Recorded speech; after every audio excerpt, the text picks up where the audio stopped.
Hi dears, welcome to Home Queen Treats. இன்றைக்கி நம்ம home queen treats சேனலில் வீட்டிலையே நெய் உருக்கிறது எப்படி அப்படின்ற ரெசிபியை உங்கள் கூட ஷேர் பண்ணியிருக்கேன். ஸோ அதுக்கு முன்னாடி நம்ம சேனல் இன்னும் சப்ஸ்கிரைப் பண்ணல அப்படின்னா மறக்காமல் சப்ஸ்கிரைப் பண்ணிக்கோங்க. நல்ல பயனுள்ள வீடியோக்கள் உங்களுக்கு நோட்டிஃபிகேஷன் வரும், மிஸ் பண்ணாமல் நீங்கள் பார்க்க முடியும். இதுக்கு பாலாடை எடுத்து ஸ்டோர் பண்ணணும். நீங்கள் பாக்கெட் பால் வாங்கினாலும் சரி, பசும்பால் வாங்கினாலும் சரி, தினமும் அதில் வரக்கூடிய ஆடையை எடுத்து இந்த மாதிரி ஸ்டோர் பண்ணிக்கோங்க. ஒரு 5-6 நாள் ஆடை சேர்ந்ததுக்கப்புறம் அதில் கொஞ்சமாக உரமோர் சேர்த்துட்டு ஃப்ரிட்ஜில் வச்சுருங்க. ஸோ இன்றைக்கி நைட் நீங்கள் அந்த உரமோர் சேர்க்குறீங்கன்னா மறுநாள் காலையில் எடுத்து ஃப்ரிட்ஜில் வச்சிட்டிங்கன்னா ஓகே. அதுக்கப்புறம் இன்னும் ஒரு வாரத்துக்கு பாலாடை மட்டும் அதில் எடுத்து ஸ்டோர் பண்ணி வச்சுக்கிட்டாலே போதும். இப்போ அந்த பாலாடை எல்லாத்தையுமே எடுத்து இந்த மாதிரி மிக்ஸி ஜாரில் ஊற்றி நான் எடுத்துக்கிறேன். இது கூட நல்லா கூலிங்காக இருக்கிற ஐஸ் வாட்டர் ஃப்ரிட்ஜில் எடுத்து நான் ஊற்றிக்கிறேன். ஸோ இப்படி தான் நம்ம நெய் எடுக்கிற முறை இப்படி தான் பண்ணணும். இந்த மாதிரி நீங்கள் நல்லா ஓட்டி எடுக்கும்போது அதுக்கு மேலே உங்களுக்கு அழகாக வெண்ணெய் திரண்டு வர்றது தெரியும். பக்கத்தில் இந்த மாதிரி ஒரு பவுலில் தண்ணி வச்சுக்கிறோம். ஏன் வச்சுக்கிறோம் அப்படின்னு பார்த்தீங்கன்னா, இந்த வெண்ணெயை எடுத்து அந்த தண்ணியில் தான் போட போகிறோம். இது ஐஸ் வாட்டர்லாம் கிடையாது. பக்கத்தில் இருக்கிற பவுலில் இருக்கிறது நார்மலான பச்சை தண்ணி தான். இந்த மாதிரி எந்த அளவுக்கு ஓட்டி எடுக்க முடியுமோ அந்த அளவுக்கு ஆடை எடுத்துக்கலாம். மிக்சியில் ஈஸியாக நெய் எடுக்க முடியும் அப்படின்றதுக்கு தான் இந்த வீடியோ நான் உங்கள் கூட ஷேர் பண்ணியிருக்கேன். நிறைய பேர் மத்து கடையிறதை வச்சு பண்ணுவாங்க. அது கொஞ்சம் கஷ்டமான வேலையாக இருக்கும். பட் இந்த மாதிரி நம்ம மிக்சியில் பண்ணிக்கும் போது நமக்கு ரொம்பவே நெய் கொஞ்சம் நல்லாவே கிடைக்கும். ஸோ நம்ம யூஸ் பண்ணிக்கலாம். நம்ம பாலாடை அப்படின்னும் போது அது வேஸ்ட்டாக தான் டீ போடும்போது வடிகட்டி நம்ம தூக்கி போட்டுருவோம். இந்த மாதிரி நம்ம ஸ்டோர் பண்ணி நெய் எடுக்கும் போது நமக்கு அது ரொம்பவே யூஸ் ஆகுது. நம்ம காசு கொடுத்து வாங்குகிற பாலுக்கும் நெய் கிடைக்கிறதுனால நமக்கு ரொம்பவே பெனிஃபிட் தான். நான் முன்னே சொன்ன மாதிரி ஒரு 10 நாள் வரைக்கும் இந்த ஆடையை சேர்த்து வச்சுக்கோங்க. ஆனால் 5 நாள் வரைக்கும் சேர்த்த ஆடையில் கொஞ்சமாக உரமோர் சேர்த்து நைட்டு வெளியில் வச்சுட்டு காலையில் ஃப்ரிட்ஜில் ஸ்டோர் பண்ணிக்கோங்க.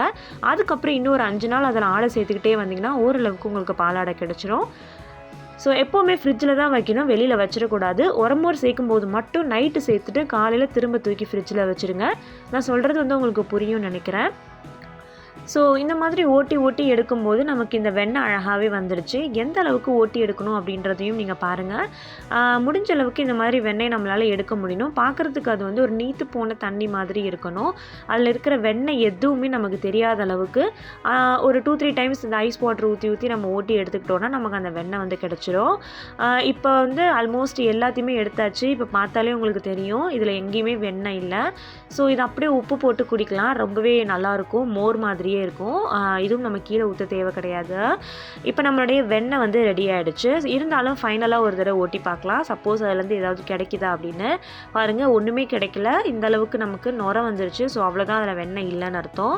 இப்போ இந்த தண்ணியிலேருந்து மேலே எடுத்து லேசாக அந்த வெண்ணெய் எல்லாத்தையுமே தனியாக எடுத்துக்கலாம். இதுதான் ஹோம்மேட் பட்டர். ஸோ இதை பட்டராக கூட நீங்கள் யூஸ் பண்ணிக்கலாம். இது அப்படியே ஒரு ஏர்டைட் கண்டெய்னர் பாக்ஸில் போட்டு ஃப்ரிட்ஜில் வச்சிங்கன்னா இது நல்ல ஒரு பட்டராகவும் இருக்கும். ஸோ நம்ம எதுக்காக இருந்தாலும் யூஸ் பண்ணிக்கலாம்.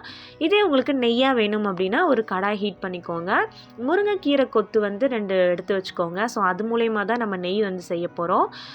கடாய் நல்லா ஹீட் ஆனதுக்கப்புறம் இந்த மாதிரி போட்டுட்டு ஒரு கரண்டி வச்சு கிளறி விட்டுக்கிட்டே இருங்க. நல்லா கொதிக்கணும்.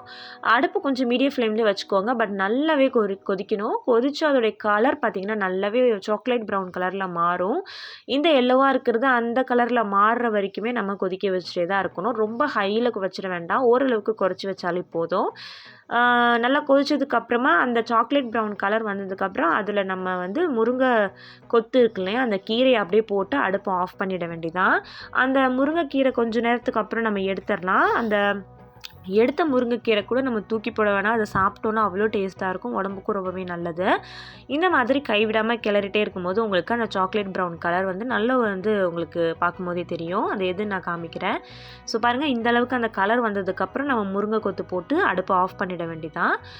நீங்களும் இந்த மாதிரி நெய் வீட்டில் வேஸ்ட்டாக அந்த பாலாடையை தூக்கி போடாமல் இந்த மாதிரி கொஞ்சம் கொஞ்சமாக வீட்டிலே நம்ம பண்ணும்போது நமக்கு ரொம்பவே எல்லா டிஷ் பண்ணுறதுக்கும் ரொம்பவே யூஸ் ஆகும். இந்த வீடியோ உங்களுக்கு பிடிச்சிருந்தா கீழே லைக் பட்டன் இருக்குது, மறக்காமல் கிளிக் பண்ணிக்கோங்க.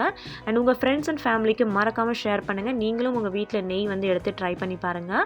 நம்ம ஹோம் குயின் ட்ரீட்ஸில் நிறைய குக்கிங் ரெசிபீஸ், அதுக்கப்புறம் ரீயூஸ் ஐடியாஸ், இது எல்லாமே சேனலில் வீடியோ அப்லோட் பண்ணியிருக்கோம். கண்டிப்பாக பிளேலிஸ்ட்டு செக் பண்ணி பாருங்கள்.